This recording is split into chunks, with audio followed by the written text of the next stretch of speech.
Il est exactement minuit 56, les gars. Samuel, respecte tes abonnés. Tu peux pas te vautrer comme ça dans le fauteuil pour le parler. Mais pourquoi? Bon. Je vous respecte, donc je me respecte aussi. Je sais que ça fait longtemps que j'ai fait des vidéos.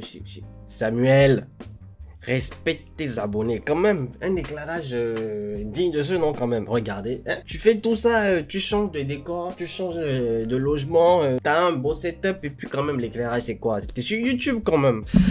Oh. Qu'est-ce que je ferais pas pour vous les gars? Allez, regardez l'image qu'il y a à l'écran. C'est juste une orange qu'on retrouve en train de tomber dans une flaque d'eau bleue. Techniquement, il y a ce qu'on appelle, je dirais dans l'étalonnage, un effet qu'on appelle le Chilling Orange. C'est un effet qui se joue avec le bleu et l'orange.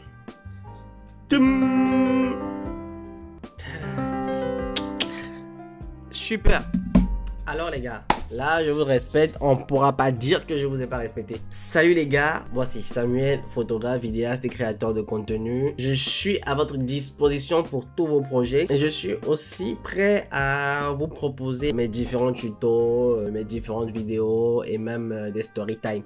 Et justement aujourd'hui, avant de commencer, heureuse année. Tous mes meilleurs vœux de santé, de succès, de joie, de grâce, de longévité et surtout, là, c'est important l'argent, donc je vous souhaite beaucoup d'argent en cette année 2023. Ça fait 5 mois, si je me trompe pas, que j'ai posté techniquement ma dernière vidéo. Et quand j'ai posté cette vidéo, je disais mais c'est pas grave les gars, je ne sais pas pourquoi, mais cet été, j'ai une telle envie de montrer ce dont je suis capable. J'ai eu à tourner des vidéos, hein. Je pense que j'ai 2-3 vidéos là dans le placard. Mais j'ai la flemme dans le montage. Le problème c'est que j'ai la flemme pour les vidéos YouTube. Mais j'ai pas la flemme quand je veux créer du contenu sur TikTok, sur Instagram et tout et autres, vous voyez. Mais bon, il n'y a pas de souci. Je ne vais rien vous promettre, mais je vous dis que les choses sont en train de changer. Du coup, j'ai réfléchi à une idée de vidéo. Eh bien, aujourd'hui, c'est story time. Je pense que c'est la première fois. Mais aujourd'hui, on fera une story time. On parlera de comment est-ce que je suis devenu photographe. Et avant de commencer, générique.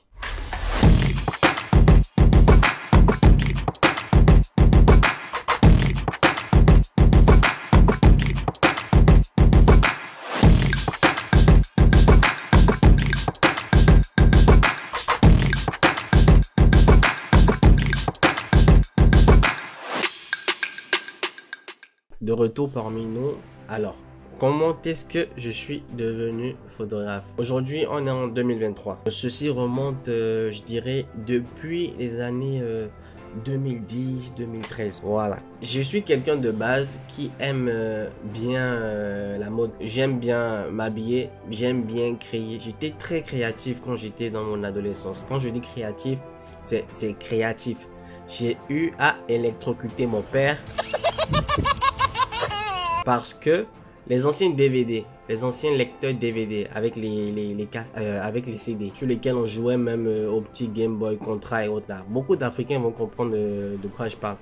Et bah, il y avait le lecteur DVD qui avait des problèmes, s'il déconnait clairement. Mais moi, j'avais besoin de suivre un film de Jet Li. Du coup, j'ai vu en fait que sur le câble, il y avait un bout qui s'est effrité, qui s'est coupé légèrement. Mais il n'y a pas de souci, Samuel, c'est moi, c'est l'artiste, l'homme à tout faire.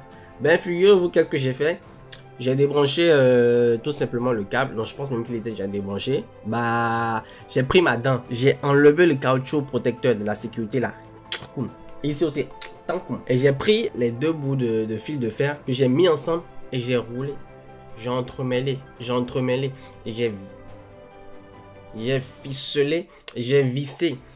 Et j'étais fier. J'ai décidé aussi d'apporter de la sécurité parce que il y avait de la sécurité.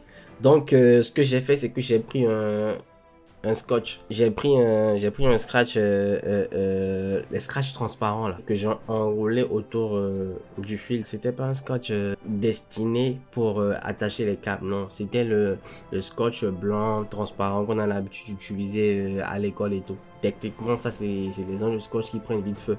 Donc du coup, qu'est-ce qui s'est passé? Mon père, je ne sais pas ce que mon papa voulait faire derrière l'armoire. Si tu es fou, nous aussi on est fou. Et puis, papa est parti. Il était pieds nus. Il a mis le pied. Yesh!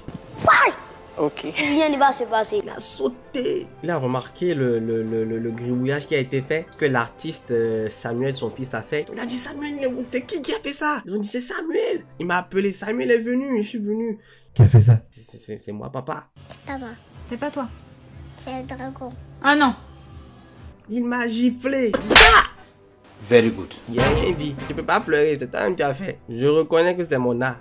Mais mon art aussi a ses conséquences. Depuis ce jour-là, j'ai appris ce qu'il faut faire et ce qu'il ne faut pas faire. J'ai appris quand il faut m'arrêter. J'ai appris quand il faut doser. J'ai appris quand il faut laisser les grandes personnes gérer les choses de grands. Mais bon, ça c'est une parenthèse. Et du coup, comme je vous l'ai dit, depuis petit, je suis très artistique. J'aime toucher à tout. Même dans mon style vestimentaire. Mon style vestimentaire dans ma jeunesse, c'était la débandade. Mais oui, c'est clair. C'était terrible. C'était l'invention du siècle. Je peux vous dire, à un certain moment, j'ai eu à acheter un t-shirt noir. Un long t-shirt. J'étais pas mince quand j'étais plus jeune. J'étais maigre. J'ai acheté un t-shirt noir qui avait déjà des designs de Destroy. Ça ne m'a pas suffi, hein, les gars. J'ai pris un ciseau.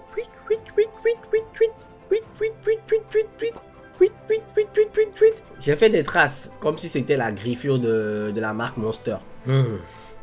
J'ai pas juste fait des traces, les gars. Non, ça c'est mal connaître Samuel, l'artiste. J'ai pas juste fait des traces, les gars. Je suis allé au marché. J'ai acheté une certaine quantité d'épingles de couleur jaune et de couleur grise, pour ne pas dire de couleur or et de couleur argent. Et du coup, la première déchirure, j'ai pris mes épingles que j'ai placées là. Pam, pam, pam, pam, pam, pam, pam, pam, pam. Au moins 20 épingles sur la première déchirure. Et tu vois, il y avait des épingles jaunes comme ça. En bas, gris, gris, gris. En dessous, jaune, jaune, jaune. En bas, gris, gris, gris, gris. C'est le design, les gars. J'étais... Va là-bas, va là-bas. J'étais jeune, j'avais des idées. Tu as eu un problème. Un jour, qu'est-ce que j'ai fait? Je suis allé dans le marché. J'ai acheté une bonne quantité de trombones. Bah, moi, ce que j'ai fait, j'ai pris les trombones et j'ai agencé tous les trombones ensemble pour former une chaîne. J'ai mis les trombones au cou. Mais tu es comment même? Tu es malade. Tu es malade. Oh my god. En fait, pourquoi je vous dis tout ça? Je crois que ça peut vous aider à comprendre un peu comment est-ce que je fonctionne aujourd'hui, dans le sens où je suis pas quelqu'un qui manque d'idées et je peux créer quand je veux, comme je veux. Arrête de mentir. Arrête de mentir. On continue. Du coup, c'était à l'époque de Facebook. Aujourd'hui, on parle d'influenceurs. Avant, on parlait de buzz. Et ceux qui ont du buzz sont des buzzers. Vous voyez, des buzzers ou des buzzman, voilà. Et moi, j'aimais bien le m'as-tu vu, tu vois. C'est que moi, j'ai cette facilité à attirer les gens vers moi. J'ai cette facilité à capter l'attention des gens. Ce n'est pas forcément de ma volonté. Je me crée toujours une communauté qui me suit. Parce que je suis quand même quelqu'un de rayonnant. Même si vous me voyez dans la rue, j'ai l'air de quelqu'un qui peut sortir un couteau et blesser quelqu'un juste parce que tu ne vas pas le saluer. Mais non, assurez-vous, j'ai juste un visage naturellement qui est fermé. Mais quand tu commences à me parler, je souris. Du coup, j'évoluais sur les réseaux sociaux, surtout sur Facebook, je précise. Je ne sais pas si on va faire un tour sur Facebook là.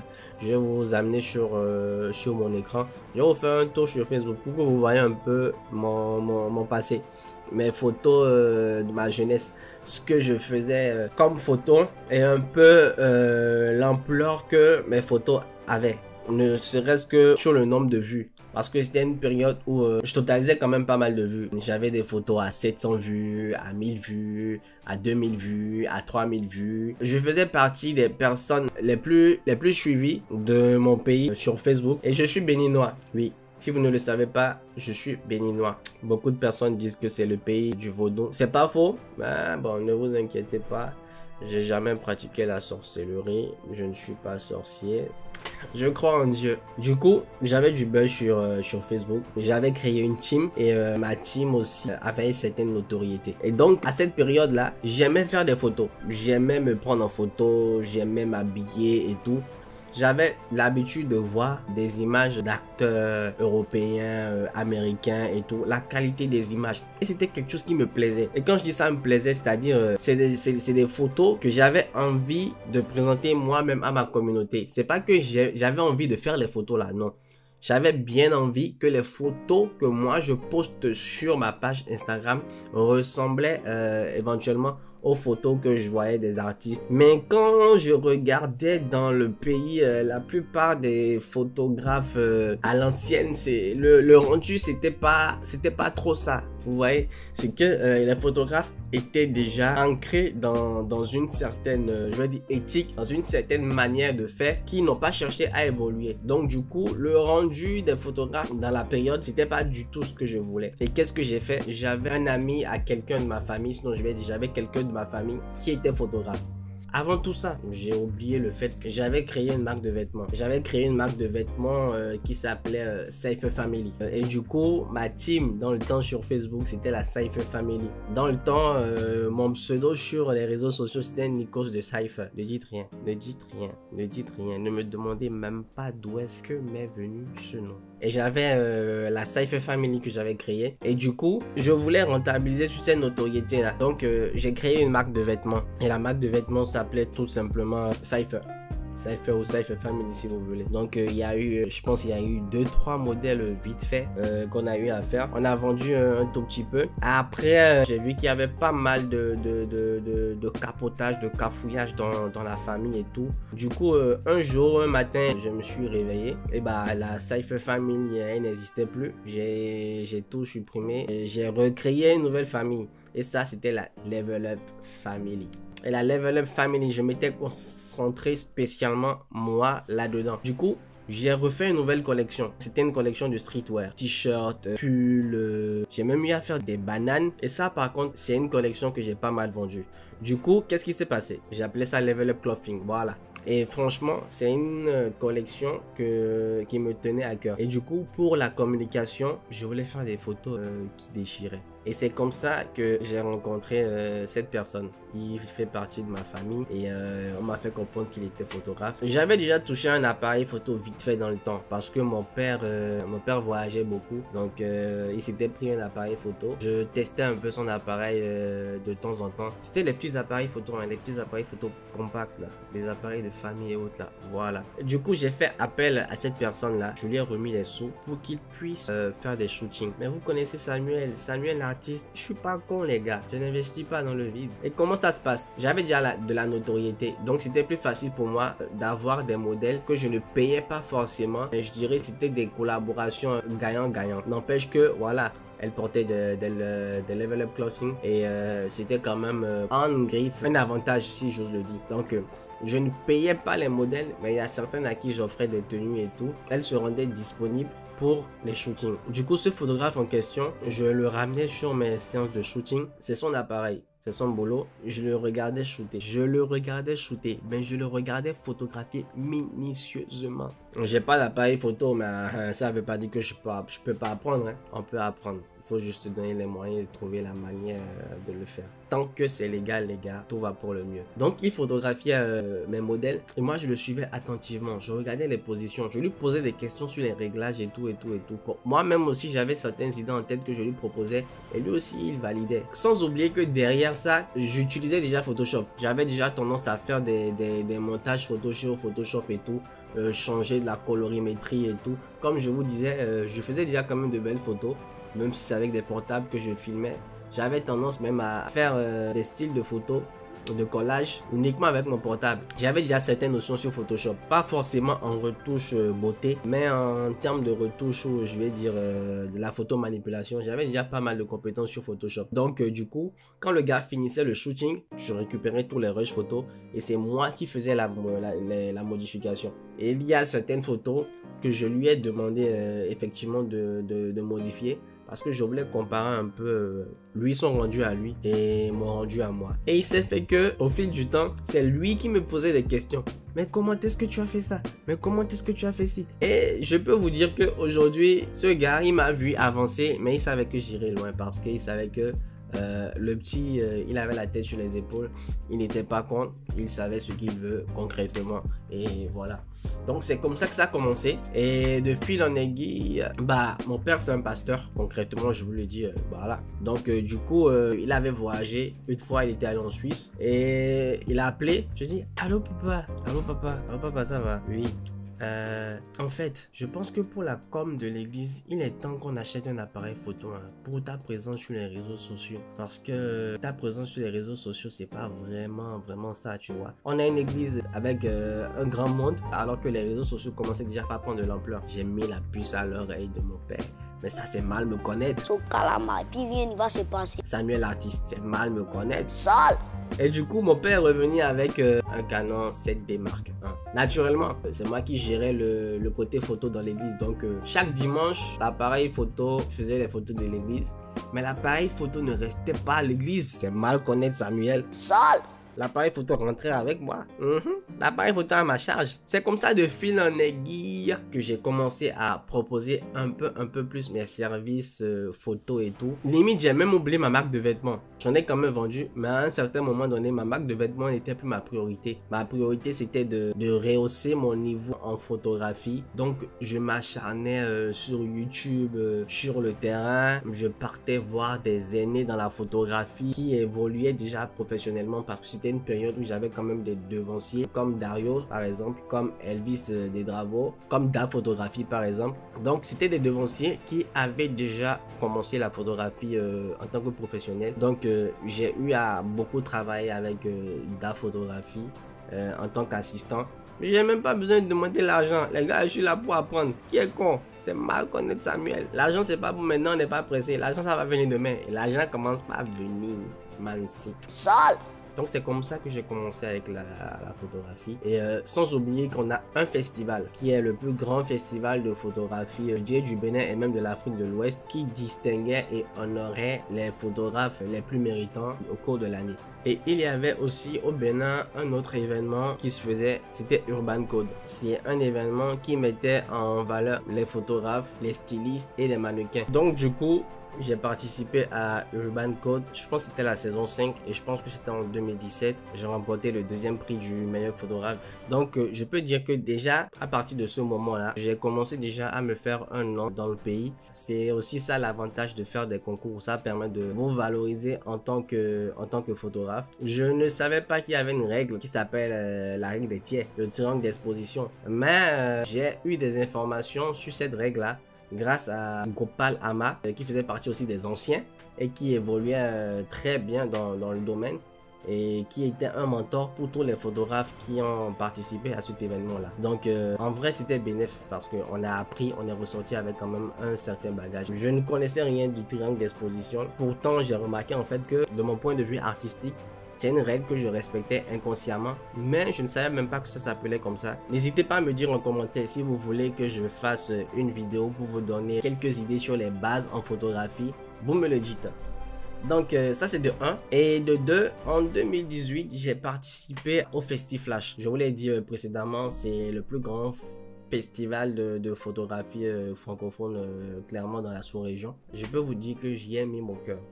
Et en fait, ce genre de festival, tu es obligé pendant toute une année de donner le meilleur de toi-même, que les gens te voient, que les gens voient ton travail, que les gens t'apprécient afin de pouvoir voter pour toi. Et les promoteurs te suivaient toute l'année.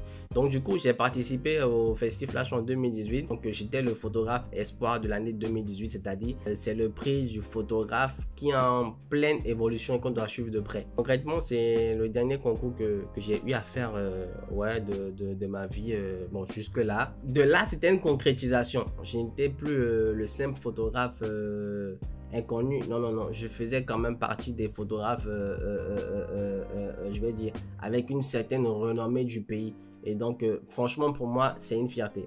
Voilà, en fait, comment est-ce que je suis venu à la photographie? Comment est-ce que je suis devenu photographe vidéaste? Comment est-ce que mes aventures ont continué à évoluer au fil du temps? J'ai pu me créer un petit studio dans lequel je recevais mes clients, je faisais mes photos et sans oublier que j'étais toujours étudiant dans la période là et j'étudiais en informatique. J'ai envie de continuer ma story time mais je vais m'arrêter là.